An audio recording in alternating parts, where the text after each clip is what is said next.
দুই সাইডে এরকম একটা ড্রেনের মতন হয়ে গেছে, যে মনে হচ্ছে যে কেউ সেচ প্রকল্প করবে। এখানে আপনার পানি দেওয়ার মতো লাইনের ব্যবস্থা আছে।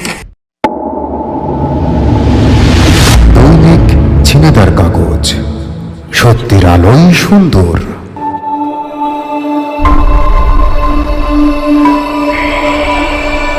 খুলনা থেকে কুষ্টিয়া এবং কুষ্টিয়া থেকে উত্তরবঙ্গে যাওয়ার একমাত্র ও গুরুত্বপূর্ণ সড়ক খুলনা কুষ্টিয়া মহাসড়ক। প্রতিদিনই যাতায়াত করেন হাজারের উপর গাড়ি। রাস্তাটি অতিক্রম করেন দক্ষিণ উত্তরবঙ্গ, ঢাকাসহ বিভিন্ন অঞ্চলের যাত্রীরা। কৃষিপ্রধান এই অঞ্চলের ব্যবসা বাণিজ্যের জন্য একমাত্র ব্যস্ত সড়ক এটি।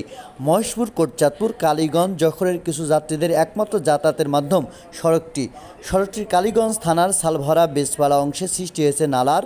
সড়কটির কোথাও উঁচু নিচু, প্রচণ্ড তাপে পিচ গড়ে ভারী যানবাহনের চাপে এমন হওয়ার সম্ভাবনা বলে মনে করেন অনেক পথযাত্রী। অনেকের দাবি সড়কটি নির্মাণে এবং বিভিন্ন সময়ের সংস্কারে নিম্নমানের পিচ পাথরের ব্যবহারের কারণে এমনটি ঘটেছে।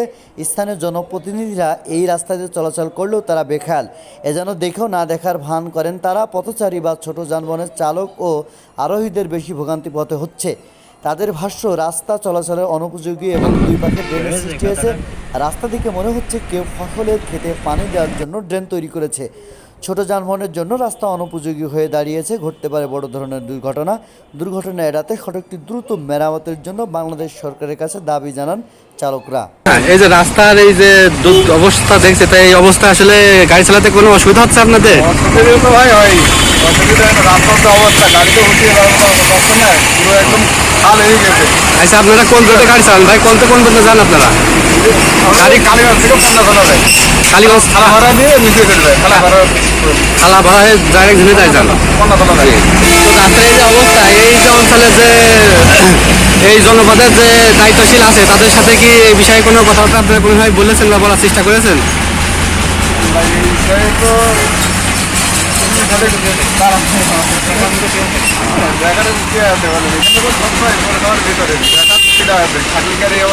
আচ্ছা, এখানে যে অবস্থা, কোনো সময় কি কোনো সময় দুর্ঘটনার সম্মুখীন হতে হয়েছে ভাই? কোনো অসুবিধা হয়, দুর্ঘটনা তো প্রায়ই ঘটে এইসব জায়গায়।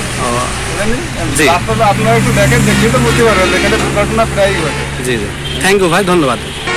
আসসালামু আলাইকুম। আসসালাম ভাই। ভাই আপনি কোথা থেকে আসলেন? ভাই আমি তো ঝিনাইদহ থেকে আসছি। তো এই যে আসার সময় রাস্তার যে অবস্থা, এটা আসলে কি মনে হচ্ছে আপনার রাস্তা থেকে? এই রাস্তা তো চলাচলে অনুপযোগী হয়ে গেছে এবং রাস্তা দুই সাইডে এরকম একটা ড্রেনের মতন হয়ে গেছে, যে মনে হচ্ছে যে কেউ সেচ প্রকল্প করবে। এখানে আপনার পানি দেওয়ার মতো লাইনের ব্যবস্থা আছে।